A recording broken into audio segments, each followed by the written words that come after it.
আসসালামু আলাইকুম, welcome back to my channel. আশা করছি আপনারা সকলে খুব ভালো আছেন।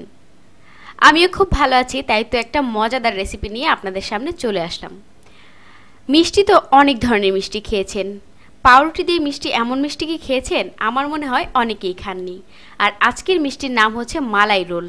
খুব মজার এই মিষ্টিটি আপনাদের কাছে খুবই ভালো লাগবে, আর এত সহজ, ঝটপট মেহমান আসলেই এই রেসিপিটি করে খাওয়াতে পারবেন এবং নিজেরাও চাইলে বাসায় তৈরি করে খেতে পারবেন। আজকের এই রেসিপিটি অসম্ভব টেস্টি। বাসায় তৈরি করে এক্ষুনি তৈরি করে ফেলুন আর ঝটপট খেয়ে আমাকে কমেন্ট বক্সে কমেন্ট করে জানাবেন। চলুন দেখিয়ে দিচ্ছি কিভাবে তৈরি করলাম আমি আমার আজকের এই মজার রেসিপিটি, আর কি কি উপকরণ দিয়ে তৈরি করলাম এত সহজ রেসিপিটি। প্রথমে একটা প্যানে আমি বাটার গরম করে নেব। আমি 1 টেবিল চামচ পরিমাণে বাটার দিয়ে দিয়েছি। বাটারটা আমি ফ্রিজ থেকে কিছুক্ষণ আগে বের করে রেখে দিয়েছিলাম, এর জন্য বেশ কিছুটা নরম হয়ে গেছে। এখন একটু নাড়াচাড়া করে দিচ্ছি। জাস্ট কিছুক্ষণ, প্রায় 10 সেকেন্ডের মতো চুলায় রেখে দেবো। এই বাটারটা চুলাটা রেখে জাল করব।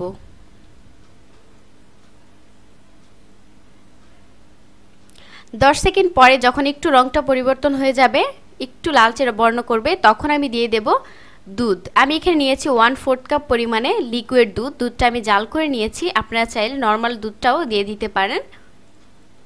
এখন একটু নাড়াচাড়া করে দিচ্ছি। প্রয়োজনে কিন্তু দুধ নেক্সটে ব্যবহার করতে পারি। আমি প্রথমে মাপটা বলে দিলাম।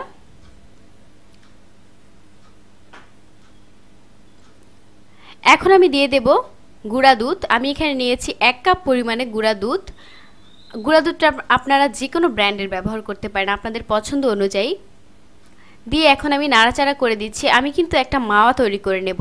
মাওয়া বলতে পারেন বা ছানাও বলা চলে। ছানা মিষ্টি দিলে ছানাটা যেরকম হয় ঠিক সেরকম লাগে খেতে। নাড়াচাড়া করে এটা খুব ভালো করে লিকুইড দুধটার সাথে মিক্সড করে নেব। আমার এখানে আরেকটু দুধ প্রয়োজন হবে, লিকুইড দুধ, সেটা আমি অ্যাড করব জাস্ট প্রায় 1 টেবিল চামচের মতো। খুব ভালোভাবে নাড়াচাড়া করে মিশিয়ে দিতে হবে। যতক্ষণ পর্যন্ত একটা ছানার মতো তৈরি না হচ্ছে ততক্ষণ পর্যন্ত এরকম করে নিতে হবে। দিয়ে দিচ্ছি আবারও 1 টেবিল চামচ পরিমাণে দুধ, লিকুইড দুধ ব্যবহার করছি। দিয়ে খুব ভালো করে মিক্সড করে দিচ্ছি লিকুইড দুধটার সাথে। একটু ছাড়া ছাড়া হয়ে যাচ্ছে, তা তো আপনারা দেখেই বুঝতে পারছেন। আমি তো প্রথমেই বলেছিলাম যে আমি একটা মাওয়া বা ছানা তৈরি করে নেব, তার জন্য একটু ছাড়া ছাড়া হবে।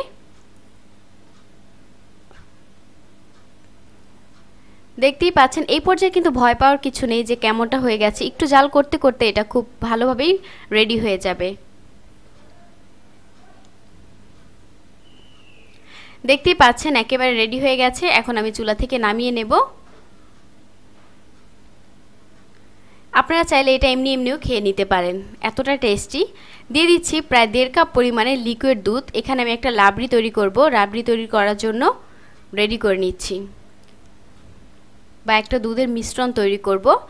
সাধারণত আমরা রসমালাই যেরকমভাবে করে থাকি সেরকম একটা দুধ তৈরি করতে হবে। একটু ঘন, আবার একেবারে ঘন এবং একেবারে পাতলা না, জাস্ট হালকা ঘন থাকবে, এরকমভাবে তৈরি করে নেব। এখানে দিয়ে দিচ্ছি 2টো এলাচ। আপনারা চাইলে এলাচের গুঁড়িও ব্যবহার করতে পারেন। আমি এলাচ 2টো দিচ্ছি। আর দিয়ে দিচ্ছি চিনি। চিনি দিচ্ছি এখানে আমি 1/3 কাপ পরিমাণে। চিনির পরিমাণটা আমি একটু বেশি দিচ্ছি। আপনাদের মনে হয় যদি চিনিটা বেশি হয়ে গেছে সেক্ষেত্রে আপনারা একটু কমিয়ে দিতে পারেন। মিষ্টি জিনিসই মিষ্টি বেশি না হলে কিন্তু খেতে ভালো লাগে না। আর দিয়ে দিচ্ছি আমি 4 চামচ পরিমাণে গুঁড়া দুধ।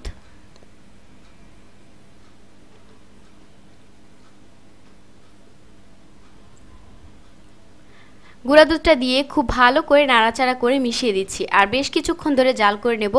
2-3 বার করে বলক চলে আসলে এটা যথেষ্ট পরিমাণে ঘন হয়ে যাবে, আর ততক্ষণ পর্যন্তই জাল করে নেব।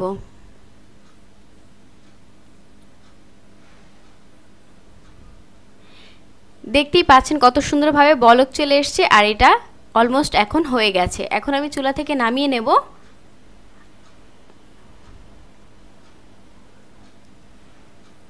একটু নাড়াচাড়া করে দিচ্ছি।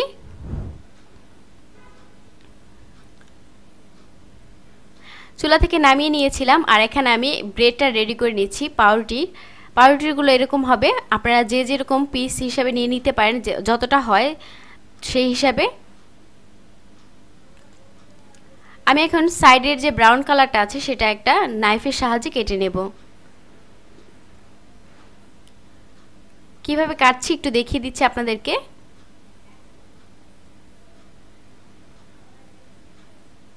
জাস্ট শুধু সাইডের অংশটাই কেটে দিলে হবে, পুরোটা কাটার কোনো প্রয়োজন নেই। অবশ্যই সাইডটা কেটে ফেলে দেবেন, এতে করে ব্রাউন কালার থাকলে দেখতে সুন্দর লাগবে না এবং আপনারা যেরকমভাবে তৈরি করতে চাবেন সেরকম পারফেক্টই হবে না। এভাবে কেটে নেওয়ার পরে আমি সবগুলো একইভাবে কেটে নেব। আপনাদের সুবিধাতে আবার একটু দেখিয়ে দিচ্ছি। সবগুলো একই প্রসেসে কেটে নেওয়ার পরে একটা বেলন দিয়ে আমি খুব ভালোভাবে রুটির মতো করে বেলে নিচ্ছি। এমনভাবে করতে হবে যাতে রুটির মতো পাতলাই হয়, সেরকম করে এটা বেলে নিতে হবে। আর যদি পাউরুটিটা আপনারা একেবারে ফ্রেশ ব্যবহার করেন সেক্ষেত্রে এটা হবে খুব সুন্দরভাবে। বেশি দিন পাউরুটিটা রেখে দিলে তারপরে পারফেক্ট হতে চায় না। এখন আমি লিকুইড দুধ রেখেছিলাম, এই দুধটা কিন্তু অবশ্যই ঠান্ডা দুধ, গরম দুধ ব্যবহার করতে যাবেন না, সেক্ষেত্রে রুটিটা ছিঁড়ে যেতে পারে। আমি এভাবে হাত দিয়ে চেপে চেপে দুধের সাথে দিয়ে হালকা করে দুধ দিয়ে একটু ভিজিয়ে নিতে হবে, যাতে করে খুব সুন্দরভাবে রোলটা আমি করতে পারি। সেজন্য আমি কিভাবে করছি আপনারা কিন্তু ডিটেইলস দেখে বুঝতে পারছেন। এভাবে করেই করার চেষ্টা করবেন। এখন আমি যে মাওয়াটা তৈরি করেছিলাম সেই মাওয়াটা এভাবে করে দিয়ে দিচ্ছি। আপনারা চাইলে একটা রোলের শেপ করেও দিতে পারেন, কিন্তু আমার মনে হয় এভাবে করে দিলেও ভালোই লাগে, খারাপ লাগে না। এখন এপাশ থেকে পাউরুটিটা উল্টে দিচ্ছি, একেবারে রোল শেপ করে নিচ্ছি। সাধারণত আমরা রোল যেভাবে তৈরি করি সেভাবে করে নিচ্ছি। প্রত্যেকটা এভাবে করেই করে নেব। আর আপনাদের সুবিধার্থে আমি আবার একটু দেখিয়ে দিচ্ছি কিভাবে করলাম এই রোলটা। মাওয়াটা প্রথমে দিতে হবে পাউরুটির উপরে, একটু এই সাইডটা বাকি রেখে দেবেন, বাকি রেখে দিলে রোলটা করতে সুবিধা হয়। এখন এভাবে করে হাত দিয়ে ধরে একটু চাপ দিয়ে রোলটা করে নেবেন। লক্ষ্য রাখবেন পাউরুটিটা যেন ছিঁড়ে না যায়, খুব সাবধানে করতে হবে।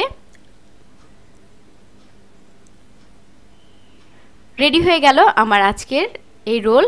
এখন শুধু দুধে ভেজানোই বাকি রয়েছে। আমি সবগুলো একই প্রসেসে করে নেব, সেম প্রসেসে সবগুলো একইভাবে করে নিচ্ছি। এখন আমি যে দুধটা রেডি করেছিলাম সেই দুধটা আমি এর মধ্যে ঢেলে দেব। উপর দিয়ে দিচ্ছি দুধটা। আর দুধটা কতটুকু ঘন তা তো আপনারা দেখে এখন বুঝতেই পারছেন। একটু ভিজা ভিজা না হলে খেতে কিন্তু ভালো লাগে না। একটু ভিজা ভিজা, অনেকেই একটু শুকনো রাখা পছন্দ করেন, সেক্ষেত্রে আপনারা দুধটা একটু কম ব্যবহার করতে পারেন। আর যদি মনে হয় একটু ভেজা ভেজা রাখবেন সেক্ষেত্রে দুধটা একটু বাড়িয়ে দিলে কোনো প্রবলেম নেই। আমি এখানে টোটাল হাফ কাপের মতো দুধ দিয়েছি। আমি যে দুধটা রেডি করে রেখেছিলাম সেই দুধটা। দেখতে এমনিতেই কতটা সুন্দর লাগছে। তারপরও গার্নিশের জন্য আমি একটু বাদাম ব্যবহার করব, কাজু বাদাম। আমি গ্রেট করে নিয়েছি, গ্রেটার দিয়ে খুব ভালো করে এখন আমি দিয়ে দিচ্ছি। আপনারা আপনাদের পছন্দ মতো এটা সাজিয়ে নেবেন, যে যেরকমভাবে সাজাতে পছন্দ করেন সেই হিসেবে। আমি আমার পছন্দ মতো করেছি, আমার পছন্দ মতো যে করতে হবে এমন কোনো কথা নেই। আপনাদের নিজস্ব পছন্দ আছে, সেই অনুযায়ী করে নেবেন।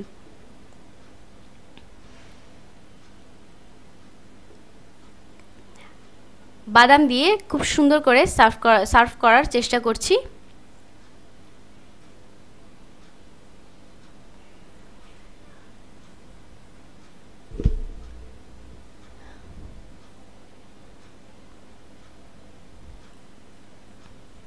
চাইলে মাঝখানে চেরি ফল বা বাদাম দিলে দিতে পারেন। তো ভিউয়ার্স, তৈরি হয়ে গেছে আজকের এই মজাদার মিষ্টি। দেখে কিন্তু এখনই লোভ লাগছে। আমার তো খুবই লোভ হচ্ছে। আমার মনে হয় আপনাদেরও আমার মতো খুব লোভ হচ্ছে।